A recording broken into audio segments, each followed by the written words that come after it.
It was a stroll for Manchester City in the end as they ran rampant in the second half to record an impressive and straightforward victory against West Ham. Pep Guardiola's men proved why they are champions by racing into a 2-goal lead before Aaron Cresswell struck before halftime as West Ham threatened to spark a revival. But City raised the tempo in the second half, adding 2 more goals to seal the win.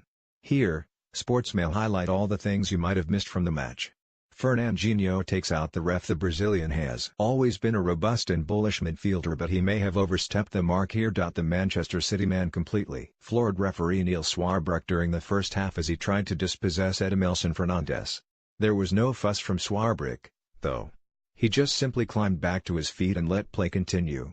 Fernandinho would certainly have considered himself lucky to escape a booking. Claiming an assist for that, Mark Noble will certainly have a case if he was to try and claim an assist for Aaron Cresswell's goal. If Harry Kane can supposedly get a goal awarded to him for not touching the ball, surely Noble can get an assist for actually assisting Cresswell in scoring. He didn't win the free kick, but the West Ham midfielder did cause disorder in the wall and managed to use his body to create a gap in the wall that Cresswell exploited to score. What's your thoughts on that, Joe? Joe Hart looked more than unimpressed when Adrian allowed Leroy Sané's dipping shot to go beyond him to open the scoring at the London Stadium. Sané's shot looked weak, but replays showed the Spaniard was wrong-footed by a wicked deflection off the head of Patrice Evra. Hart, who was forced to watch from the sidelines having been ineligible to face his parent club, had little sympathy. The cameras immediately panned to a bemused Hart after the goal went in. Commentator Gary Neville said, "He's pulling a face there to say I would have done better than that." Sitting with the enemy City captain Vincent Kompany sat next to United legend Rio Ferdinand as they watched the Premier League champions ease to a comfortable victory on Sunday afternoon. The pair didn't seem to enjoy each other's company much, though. They were both pictured looking as if they didn't want to acknowledge the other one during the first half. Both of them had gone head-to-head as captains in the volcanic Manchester Derby during Ferdinand's playing days, and it appears the rivalry is still very much present.